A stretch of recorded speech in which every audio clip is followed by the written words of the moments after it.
ನೋಡುವುದಕ್ಕೆ ನಾಗರಿಕನಂತೆ ಕಾಣುತ್ತಾ ಉಂಟು ನಿನ್ನ ವೇಷಭೂಷಣ. ಇದು ಸಭಾಸ್ಥಾನವನ್ನು ಪ್ರವೇಶ ಮಾಡುವುದಿದ್ರೆ ಅಲ್ಲ, ಒಂದು ಮನೆಯನ್ನು ಪ್ರವೇಶ ಮಾಡುವುದಿದ್ರೆ ಅಪ್ಪಣೆಯನ್ನ ಕೇಳಿ ಒಳಗೆ ಬರಬೇಕು. ಹಾಗಿದ್ರೆ ನಾಗರಿಕತೆಯ ಪ್ರತಿರೂಪದಂತಿರುವ ಇವತ್ತು ಅದನ್ನು ನಿರ್ಲಕ್ಷಿಸಿ ನೇರವಾಗಿ ಪ್ರವೇಶ ಮಾಡಿದ್ದೆ ಅಂತಾದ್ರೆ ಇದು ನಿನ್ನ ನಾಗರಿಕತೆಯ, ಇದು ನಿನ್ನ ಸುಮಗತನವ? ಯಾರು ನೀನು? ಯಾಕೆ ಬಂದೆ? ನಿನಗೊಂದು ಹೆಸರು ಉಂಟು ಅಂತಾದ್ರೆ ಏನು ಹೆಸರು? ಅದು ಸಹ ಹೋಗಿ ಹೋಗಿ ಈ ಹೆಣ್ಣುಮಕ್ಕಳು ಇರುವಾಗ ಈ ಮಕ್ಕಳನ್ನೆಲ್ಲ ಹೆದರಿಸಿ ತೊಂದರೆ ದೊಡ್ಡಸ್ತಿಗೆ ನಿಮ್ಮದಂತ ನೆನೆಸಿದ್ದೀಯೋ? ಬಂದವ ನಾನು ಕೇಳುತ್ತಿದ್ದೇನೆ, ಸತ್ಯವನ್ನೇ ಹೇಳಬೇಕು. ಯಾರು ನೀನು? ನನ್ನ ಪರಿಚಯವ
ನಾಗರಿಕ ಪ್ರಜ್ಞೆ ನನಗೆ ಚೆನ್ನಾಗಿದೆ. ಎಲ್ಲಿಗೆ ಹೇಗೆ ಹೋಗ್ಬೇಕು ಹಾಗೆಯೇ ಹೋಗ್ಬೇಕು.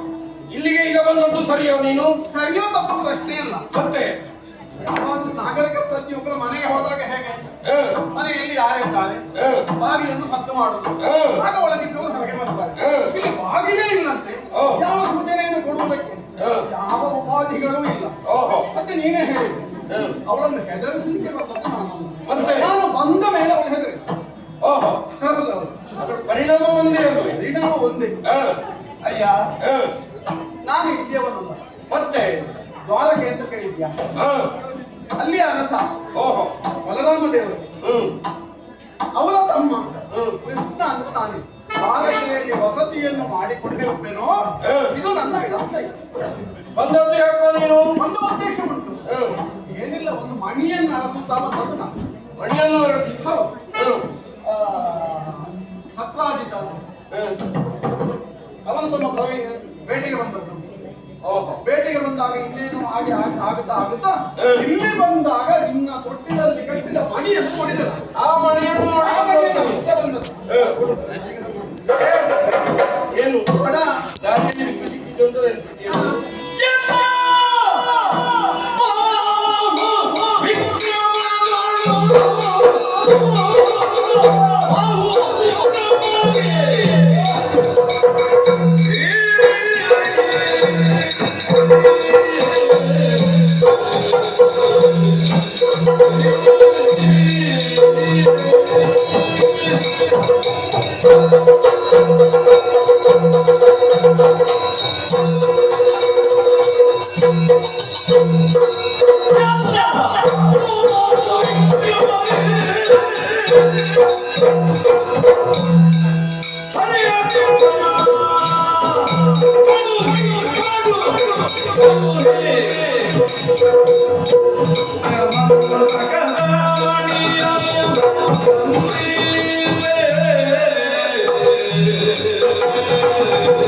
ಕೊಡು ಅಂತ ಹೇಳಿದ ಮಾತ್ರಕ್ಕೆ ಕೊಡ್ಲಿಕ್ಕೆ ಅದೇನು ದಾರಿಯಲ್ಲಿ ಹೆಕ್ಲಿಕ್ಕೆ ಸಿಕ್ಕಿದ್ದು ಅಂತ ನೆನೆಸಿದ್ಯೋ ನೀನು?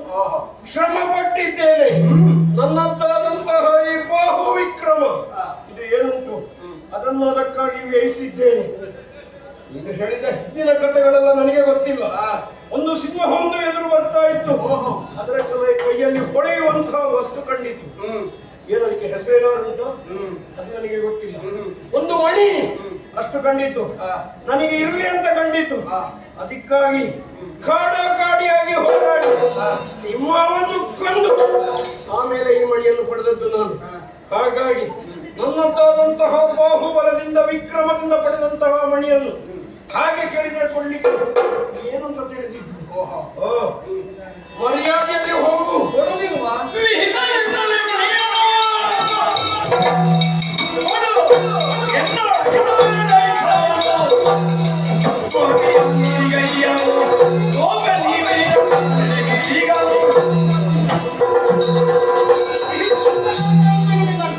ನಿನ್ನಲ್ಲಿ ಬಾಹುಪರಾಕ್ರಮ ಎಷ್ಟು ಇರಬಹುದು ಅದು ಮುಖ್ಯ ಅಲ್ಲ. ಮತ್ತೆ ನಂದೆದಿಗೆ ನೀನು ನಗಣ್ಯ. ಇದು ಪುನಃ ಕೇಳ್ತೇನೆ, ಮಡಿಯನ್ನು ಕೊಡು. ಕೊಡದೇ ಇದ್ರೆ ಕೊಡುವುದಿಲ್ಲ. ಏನು ಬಾಹುಬಲ ಎಷ್ಟಿದೆ ಅಷ್ಟು ನನ್ನಲ್ಲಿ ಇರಬಹುದು.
ಈಶ್ವರನ ಮದುವೆಯಲ್ಲಿ ಪಾನೀಯದ ಸರಬರಾಜು ಮಾಡಿಕೊಂಡು ಬಹಳ ಹಳೆ ಮನುಷ್ಯ.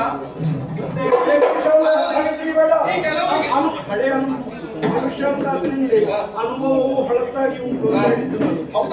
ಧಾರಾಳ ಉಂಟು, ತೋಳಿನಲ್ಲಿ ಬಲವು ಉಂಟು. ಹಾಗಾಗಿ ಬಡ ಮೃಗ ಅಂತ ಮುಂದೆ ಬಂದ್ರೆ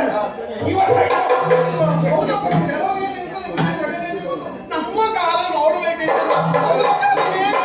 ಏನಿಲ್ಲ ಕೆಲವರಿಗೆ ಇರ್ಬೋದು, ಇವನಿಗಿಲ್ಲ. ಹೌದಾ?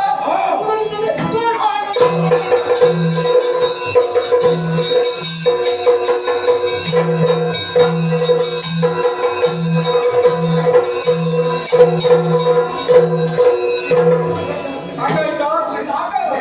ಏನು ನೀನು ಮಾತಾಡಿದ ಆ ಕಾಲ ಹೌದು. ನಮಗೆ ಈ ಕಾಲದ್ದು ಸ್ವಲ್ಪ ಮಾತಾಡಲಿಕ್ಕೆ ಇನ್ನು ಮಾತಾಡಿಕೊಂಡು ಬೇಗ ಬೇಗ ಮಾತಾಡಬೇಕು.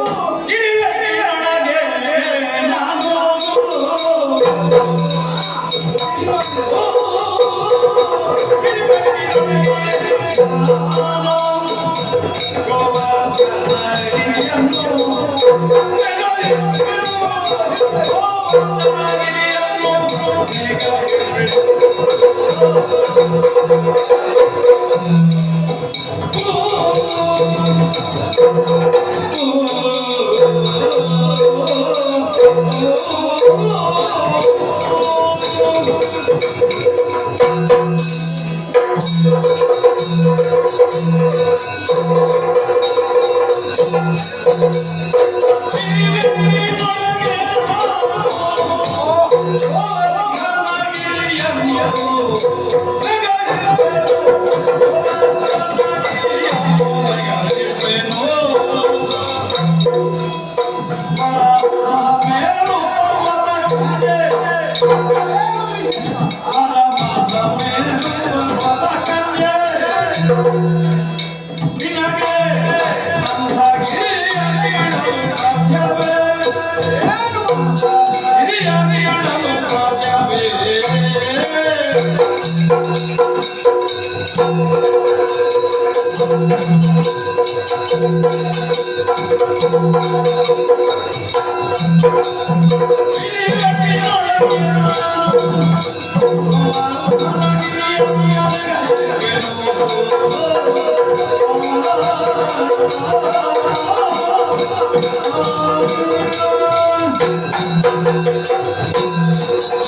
ಇನ್ನೂ ಹೇಳಲಿಕ್ಕುಂಟು ಅಲ್ಲಪ್ಪ, ನಿಮ್ಮ ಕಾಲದ್ದನ್ನು ನೀವು ಹೊಗಳೋದು ಸಹಜ. ಆಗ ನಮ್ಮಷ್ಟು ಹೊಂದ ಕಾರ್ಯಗಳು ಆಗ ಇರಲಿಲ್ಲ ನಾವು. ಹಿಂದೆ ಕಾಲದಲ್ಲಿ ಹೊಂದ ಕಾರ್ಯಗಳು ಯಾರಿದ್ದಾರೆ ಅವರ ಹಿಂದಿನವರನ್ನು ಹೇಳುದು. ಈಗ ನಿನ್ನದ್ದು ಏನು ಉಂಟಾಗಿದೆ? ಹಾಗಾಗಿ ನೀನು ಸಾಮಾನ್ಯತ ಭಾವಿಸಬೇಡ. ಏನು ಮತ್ತೆ? ಈಗ ದಿನೊಳಗೆ ಬರೇ ಪರಾಕ್ರಮ ಒಂದೇ ಇರುವುದಲ್ಲ, ಯಾವಾಗಲೂ ಒಬ್ಬ ಪರಾಕ್ರಮಶಾಲಿಯ ಹಿಂದೆ ಅನುಭವ ಉಂಟು. ಒಂದಷ್ಟು ಅನುಭವ ಮಾಡಿ ನಿನ್ನದಲ್ವಾ? ಮತ್ತೆ ನಾನು ನನ್ನದನ್ನು ಹೇಳಿಕ್ಕೆ ನಿನ್ನದು ಯಾಕಂತ ಹೇಳಿ ನಿನಗೆ ಇನ್ನು ಬಾಕಿ ಉಂಟಂತಾರೆ ಹೇಳು ಬೇಗ. ಹೇಳ್ತೇನೆ, ಅದಷ್ಟು ಸುಲಭದಲ್ಲಿ ಹೇಳಿದ್ರೆ ಅರ್ಥ ಆಗ್ಬೇಕಲ್ಲ. ನಮ್ಮದೊಂದು ಸಮಯ ಅಂತ ಉಂಟು. ಆ ಸಮಯದೊಳಗೆ ಆಗದೆ ನಮ್ಮ ಗುಹೆಯೊಳಗೆ ಬಂದು ಹೀಗೆ ಕಿರಿಕಿರಿ ಮಾಡಿಕೊಂಡಿರಬಾರ್ದು. ಭಕ್ತಿಗೆ ಮುಗಿಸ್ಬೇಕು. ಇಲ್ಲ, ಅದೆಲ್ಲ ಹೇಳಿ ಕಾಲ ಮಿತಿ, ಸಮಯ ಮಿತಿ, ಕೃಷ್ಣನಿಗೆ ಅವನ ಜೀವನದ ಅನುಷ್ಠಾನದ್ದು ಏನಿಲ್ವಾ? ನೀನು ಹೇಳ್ತಾ ಇದೆಯಲ್ಲ, ಬೆಟ್ಟಗಳನ್ನು ಹೊತ್ತಿದ್ದೇವೆ, ನನ್ನ ಶೌರ್ಯ. ಅಯ್ಯೋ, ನಮಗೂ ಶೌರ್ಯ ಇದೆಯೋ? ಏನಿಲ್ಲ. ಹಿಂದೆ ಹಿಂದೆ ನಮ್ಮಲ್ಲಿ ಯಾದವರಲ್ಲಿ ದೇವೇಂದ್ರ ಪೂಜೆ ಆಗ್ತಾ ಇತ್ತು ಅಲ್ವೋ? ಅದನ್ನು ಬದಲಿಸಿದವನು ನಾನು ಬದಲಿಸಿ ನಮ್ಮ ಜೀವನಕ್ಕೆ ಬೇಕಾದಂತಹ ಎಲ್ಲ ಸ್ರೋತಗಳನ್ನು ಕೊಡುವಂತಹ ಗೋವರ್ಧನ ಗಿರಿ ಏನಿದೆ, ಗಿರಿಯನ್ನು ಪೂಜಿಸಿ ಪ್ರಕೃತಿಯನ್ನು ಪೂಜಿಸಿ ಅಂತ ಹೇಳಿದವನು ನಾನು. ಮಹಾನುಭಾವನು. ಆಗ ಸಹಜವಾಗಿ ದೇವೇಂದ್ರನಿಗೆ ಸಿಟ್ಟು ಬಂತು. ಮುಸಲದ ಹೊರೆಯನ್ನೇ ಬೀಳಿಸಿದ ಪರಿಣಾಮವು ಚಾಲಹಾನಿ ಆಯ್ತಲ್ಲ. ಆಗ ಎಲ್ಲರಿಗೂ ಧೈರ್ಯ ಹೇಳಿದವನು ನಾನು. ಬರಬೇಡಿ ಯಾರು, ಇದು ಕಿರುಬೆಟ್ಟಿನಿಂದ ಗೋವರ್ಧನ ಗಿರಿಯನ್ನು ಎಲ್ಲರ ಅದರೊಳಗೆ ರಕ್ಷಣೆಯನ್ನು ಪಡೆಯಿರಿ. ನೀನು ಎರಡು ಕೈ ಎತ್ತಿ ಅವತ್ತು ಮಾಡಿದ್ದೇನೆ, ಒಂದು ಬೆರಳಿನಿಂದ ಮಾಡಿದ್ದೇನೆ. ಏನು ವಿಶೇಷ? ಏನು ನೀನೆಂತ ಮಾಡಿದ್ದು? ಕಿರು ಬೆರಳಿನಲ್ಲಿ. ಹೌದು. ಎಲ್ಲಿ ಎತ್ತಿದ್ದೆಲ್ಲಿ? ಅಲ್ಲಿ ನಿಮ್ಮ ಊರಿನಲ್ಲಿ. ನಮ್ಮೂರಲ್ಲಿ ಕೆಲವೊಂದು ಉಂಟು ಹಾಗೆ. ನಮ್ಮ ಊರಿನಲ್ಲಿ ನಾವು ಏನೇ ಸಾಧನೆ ಮಾಡಿದ್ರು ಜನರು ಹೊಗಳ್ತಾರೆ. ಯಾಕೆ ಅವರಿಗೆ ಎಷ್ಟಾದ್ರೂ ಉಂಟು ನಮ್ಮ ಹುಡುಗ ಮಾಡಿದ್ದಾನೆ ಅಂತ. ಸ್ವಲ್ಪ ಹೀಗೆ ಕೈ ಕೊಟ್ಟರು ಸಾಕು. ನಮ್ಮ ಹುಡುಗ ಮಾಡಿದ್ದು ಕೃಷ್ಣ ಪರ್ಯಾಯವಾಗಿ ಅವರು ದೊಡ್ಡ ಜನ ಅಂತ ಆಗುದು ಅವರಿಗೆ. ಹಾಗಾಗಿ ಪ್ರಸಿದ್ಧಿ ಪಡಿಬೇಕಾದ್ರೆ ಊರಿನಲ್ಲಿ ಹೊರಗಲ್ಲ. ಊರಿನ ಪ್ರಸಿದ್ಧಿ ಅಂದ್ರೆ ಅಷ್ಟೇ ಅಂತ ಹೇಳುದು ನಾನು. ಅದಕ್ಕೆ ಸೀಮಿತವಾಗಿ ಉಂಟು. ಒಪ್ಪಬೇಕಾದ್ದು ಹೊರಗಿನವರು. ನಿನ್ನದ ಹಾಗೆ ಅಲ್ವಾ? ನನ್ನದ ಹಾಗೆ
ಇಲ್ಲ ಮುಂದೆ ಒಂದು ತ್ರೇತಾಯುಗ ಅಂತ ಇತ್ತು.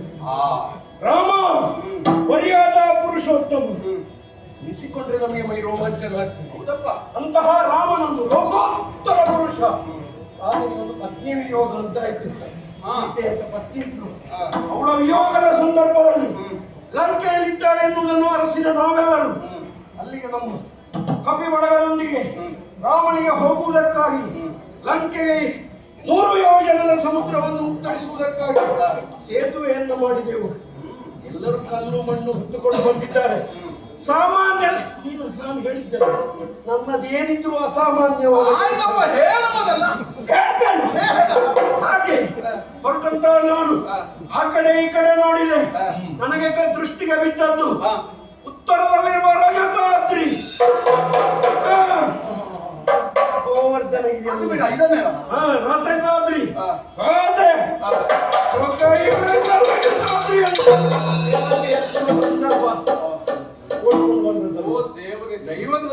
ಅದೇ ದೇವರೇ ಬಂದದ್ದು. ಓಡಿಕೊಂಡು ಬಂದು ಆ ಪರಶಿವನಲ್ಲಿ ಸತ್ಯವನ್ನು ಬೆಳೆಸಿದ. ಹಾಗಾಗಿ ಇವತ್ತಲ್ಲಿ ರಜತಾದ್ರಿ ಉಂಟು. ಕೈಲಾಸಗಿರಿಗೆ ಕೈ ಹಾಕಿದವರು, ಕೈಲಾಸಗಿರಿಗೆ ಕೈ ಹಾಕಿ ಅದೇ ಅದನ್ನು ಯೋಚನೆ ಮಾಡಿಕೊ ನೀನು. ಅಗತ್ಯ ಇದ್ರೆ ನಾವು ಎಲ್ಲಿಗೂ ಕೈ ಹೋಗ್ತೇವೆ. ಹೌದಾ? ಮತ್ತೆ ದೇವರು ತಿಂಡಿರು ಅಂತ ನೋಡುವುದಿಲ್ಲ ಅಂತ ಹೇಳಿದ್ದು ನಾನು. ದೈವದ್ರೋಹಿ ನೀನು ದೈವದ್ರೋಹಿ ಅಲ್ಲ.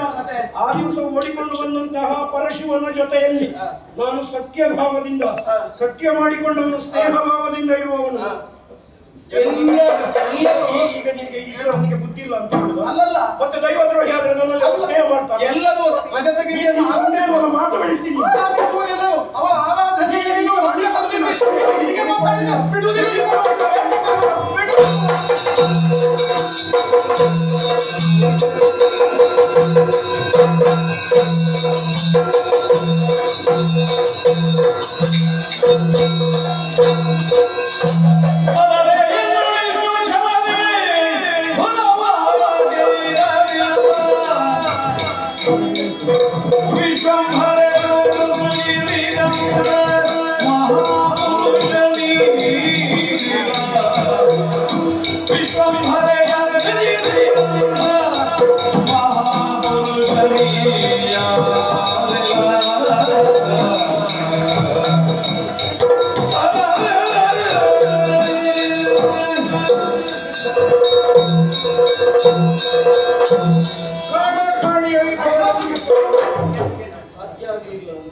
ಸಾಮಾನ್ಯದ ವೈವ ಅಲ್ಲ.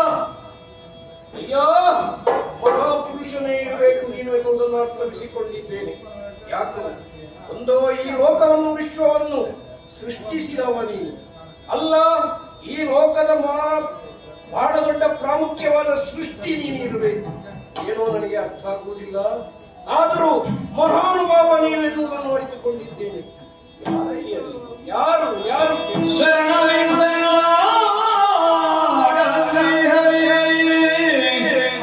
ಕರುಣಾದಲ್ಲಿ ಕ್ಷಮೆಯಂತು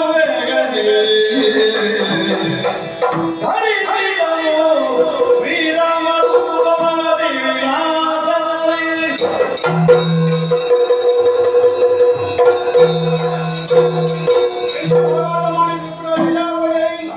ಆತನ ಅಂತರವಾಗಿದ್ದಂತಹ ದೇವ ಏನು?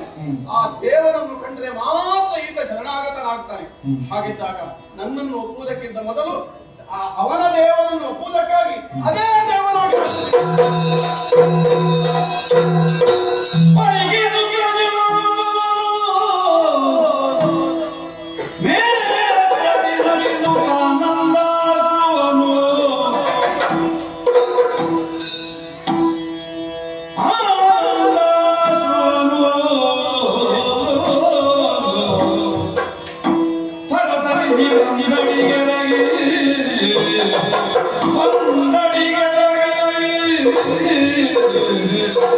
¡Gracias!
ರಾಮಹರಿ ಇಲ್ಲ, ಹಾಡಬೇಕು ಅಂತ ಆಗ್ತದೆ, ಹಾಡ್ಲಿಕ್ಕೆ ಆಗುದಿಲ್ಲ.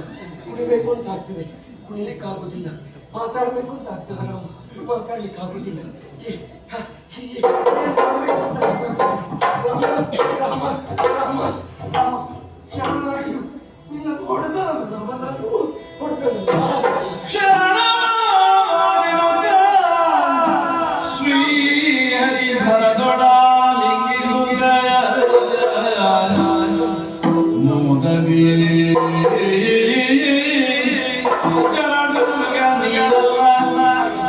ಇಂಗಿತವರಿದು ಬಂದಿಹೇನು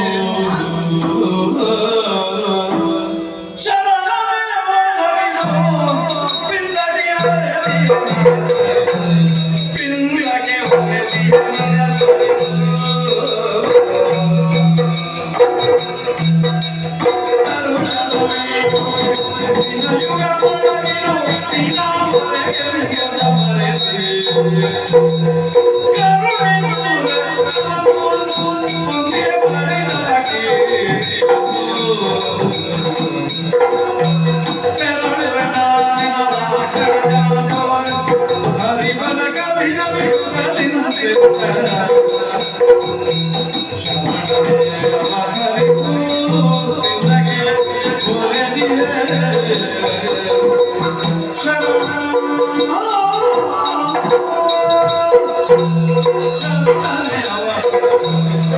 ನನ್ನ ರಾಮನನ್ನು ಕಂಡೇನು ಮೈಯಲ್ಲಿ ಪುಳಕ ಪುಳಕ ಪುಳಕ. ಆದರೆ ರಾಮನನ್ನು ಹೊಡೆದನಲ್ಲ ಎನ್ನುವ ಜಮೀನಲ್ಲಿ ತವಕ.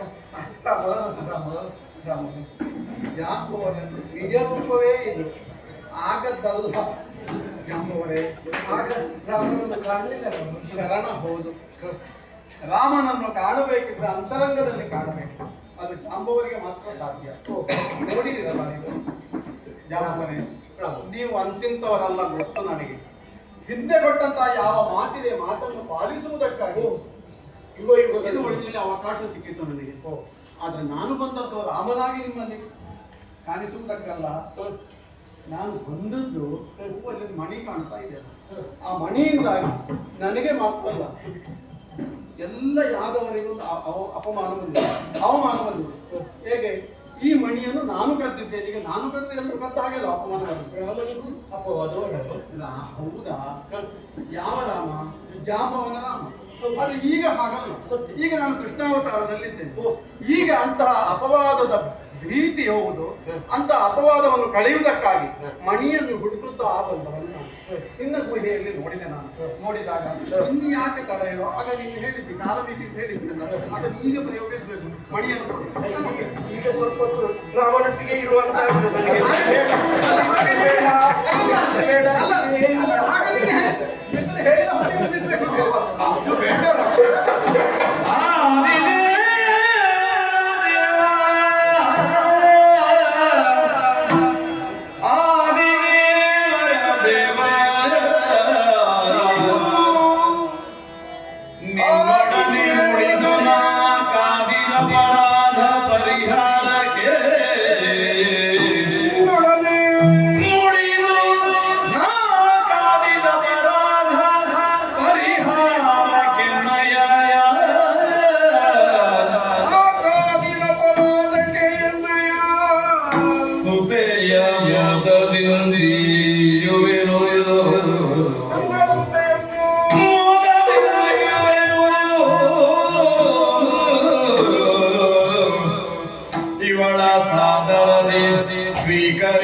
ಹೇಳುವುದು ಪಾದದ ಋಷಭದಿಂದ ಧನ್ಯದ ಶ್ರೀಧವರಾಜನೆಯ ಮಣಿ ಸಹಿತ ಅರ್ಪಿಸಿದ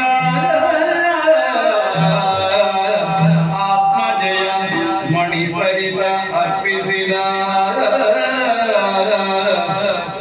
ಆದಿದೇವರ ದೇವ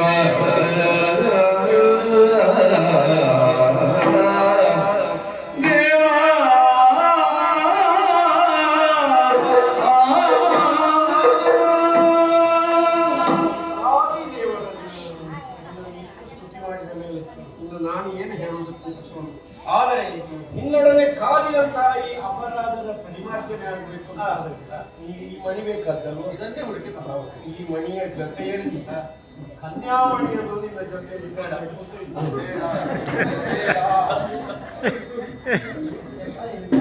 ನಾನು ಬಂದದ್ದು ಇದಕ್ಕೆ. ನೀವು ಬಂದ ನೀನು ಕನ್ಯಾಮಣಿಯ ಸುದ್ದಿಯನ್ನು ಹೇಳುವುದು ರಾಮನವರೆಯ, ಹಾಗಾಗಿ ಕೃಷ್ಣನಾಗೆ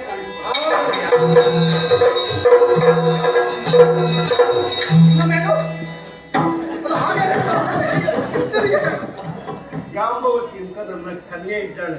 ಹೇಗೆ ಕರಡಿಗೆ ಹೇಗೆ ಮಗಳು ಅಂತ ಕೇಳಬೇಡಿ. ಇವಾಗ ನಮಗೆ ಈ ಕಾಡಿನಲ್ಲಿ ಯಾರು ಜಾಂಬವತಿ ಒಪ್ಪೆ ಹಾಕುವಾಗ ಸುದ್ದಿಯಲ್ಲೇ ಇತ್ತು. ಹೌದಾ? ಅವಳು ಹಾಡಿದ ಚಂದ ಒಪ್ಪೆ ಹಾಕಿದ್ದು. ಮಗಳು ಅಂದ್ರೆ ನನ್ನ ಸಾಕು ಮಗಳು, ಹಾಗಾಗಿ ಬಾಲ್ಯದಲ್ಲಿ ಸಾಕಿದ್ದು ನಾನಲ್ವ, ತರಬೇತಿ ನನ್ನದ್ದು. ಹೌದಪ್ಪ, ಈಗ ಸಾಕು ಮಗಳು ಅಂತ ಆಗಿದೆ ಅಲ್ಲ, ವಯಸ್ಸಿನ ನಿಮ್ಮನ್ನು ನೋಡಿದ ಮೇಲೆ ಸಾಕು ಮಗಳು ಇಲ್ಲಿ ಅಂತ ಇನ್ನು ಅಲ್ಲಿ ಇರ್ಲಿ ಅಂತ ಹಾಗೆ ಮಗಳ ಜೊತೆಯಲ್ಲಿ ಮತ್ತೊಬ್ಬ ಇದ್ದಾನೆ ಪ್ರವೀರ, ಪುಟ್ಟ ಹುಡುಗ. ಅವನು ಹೀಗೆ ಅವನು ಇರ್ಲೇ ಅವನ ಜೊತೆಯಲ್ಲಿ ಇರ್ಲಿ, ಅದು ಒಳ್ಳೇದಾಗ್ತದೆ ಒಟ್ಟಿಗೆ. ಹಾಗಾಗಿ ಮಗಳೇ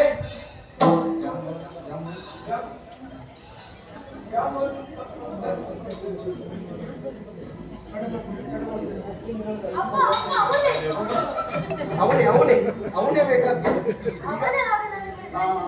ಅದು ಇನ್ನು ಬಿಟ್ಟು ಹೋಗಿದೆ. ಆಗ ಹೆದರಿಸಿದ್ದವರು, ಈಗ ಅವ ಸಾಕ್ತಾನೆ. ದೇವರು ಇವರು ಹೆದರಿಸುವವರನ್ನು. ಹಾಗಾಗಿ ಇನ್ನು ನನಗೆ ಸಾಕಾಯಿತು ಅಂತ. ಹಾಗಾಗಿ ಇನ್ನು ನೀವು ಇವಳನ್ನು ನೀವು ನೋಡಿಕೊಡ್ಬೇಕು. ಮಗಳೇ ಕೃಷ್ಣನಿಗೆ ಜಾಗ್ರತೆ ನೋಡಿಕೊಡ್ತಾರೆ. ನೀವು ಇನ್ನು ಇದ್ರೆ ಎಲ್ಲ ಕೂಲಿಗೆ ಮಣಿ ಇಲ್ಲ ಅಂತ ಅಂದದ್ದೇ ಇದೆ ಉದ್ದೇಶ. ನಾನು ಒಳಗೆ ಹೋಗ್ತೇನೆ. ನೀವು ಅಂತೂ ರಾಮ ಕೃಷ್ಣ ಮಣಿಯ ಕಾರಣವಾಗಿ ರಾಮನ ದರ್ಶನ ಆಗಬೇಕು ಹೇಳುವುದು ವಿಧಿ ಲಿಖಿತಾರೆ. ಹಾಗಿದ್ದಾಗ ಯಾವ ಕಾಲಕ್ಕೆ ಏನಾಗಬೇಕು ಅದೇ ಆಗಬೇಡ. ರಾಮನಾಗಿ ನನಗೆ ಆವತ್ತು ಮಾತು ಕೊಟ್ಟದ್ದಲ್ಲ. ಹೌದು, ಯುಗ ಯುಗದಲ್ಲಿ ಕಾಣಿಸಿಕೊಳ್ತೇನೆ ಅಂತ ಕಾಣಿಸಿಕೊಂಡ ಇವತ್ತು ಕಂಡು ನಿಶ್ಚಿಂತ ರಾಮ